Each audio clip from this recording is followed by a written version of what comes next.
Abri o jornal, eu queria voltar no documento que a Polícia Federal encontrou na casa de Anderson Torres. Só para contextualizar, Anderson Torres é ex-ministro da Justiça de Bolsonaro e estava no cargo de secretário de Segurança Pública do Distrito Federal quando houve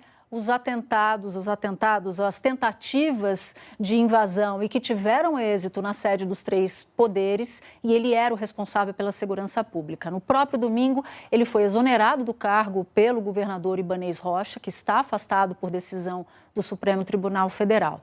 Só que esse documento complica bastante a vida de Anderson Torres. Primeiro porque reforça a decisão do Supremo Tribunal Federal, dá substância a essa decisão, mas mais do que isso, o Anderson Torres, como era ex-ministro de Bolsonaro, alguém da estrita confiança do presidente da República, fazia parte do núcleo duro do governo, ao ser implicado com mais esse indício de prova, complica por tabela a vida de Bolsonaro.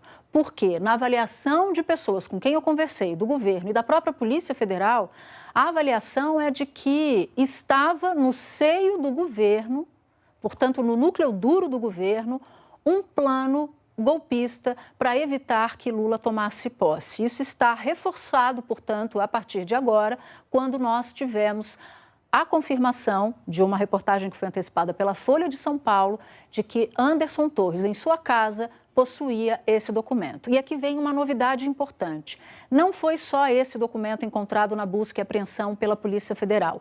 Há outros indicativos de prova, segundo policiais me disseram, já encontrados na casa de Anderson Torres. Eu queria mostrar uma manifestação feita pelo Anderson Torres aqui no telão para vocês por meio de rede social. Olha só o que ele diz. No cargo de ministro da Justiça, nos deparamos com audiências, sugestões e propostas dos mais diversos tipos.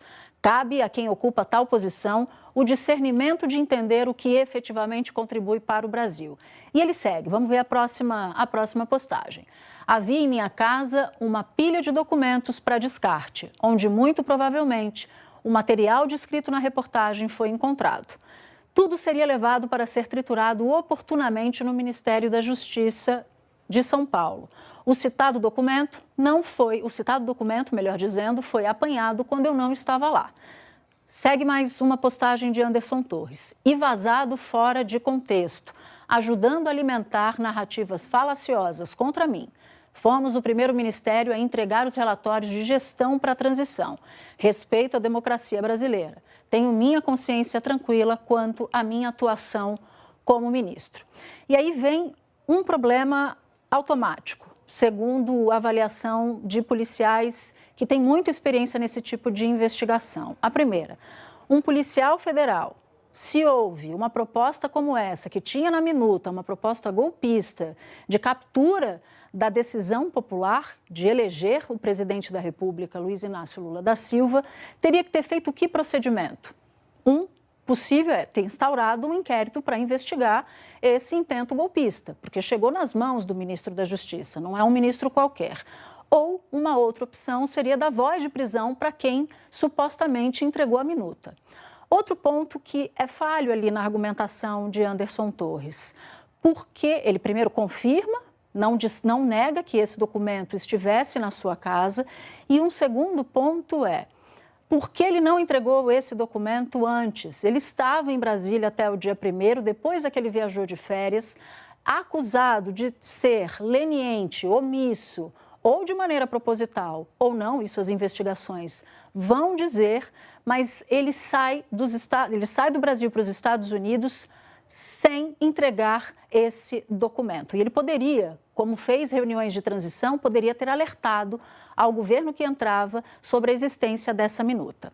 E antes de passar para os meus amigos que estão aqui, mais uma apuração. O governo está pedindo uma varredura nos ministérios sensíveis, ministérios que tinham bastante poder no governo Bolsonaro, para ver se encontra um espelho dessa minuta em algumas das pastas. Então, estão vasculhando o sistema eletrônico interno, e-mails que estão ainda à disposição da Casa Civil, por exemplo, ou do Gabinete de Segurança Institucional, que era ocupado pelo general Heleno. Então, há uma varredura interna para saber se esse documento ou outro do gênero dentro do governo foi encontrado ou pode ser encontrado. Se for encontrado, aí mostrará, se for o caso, o espalhamento desse tipo de decreto ou desse tipo de iniciativa contra o Estado Democrático de Direito.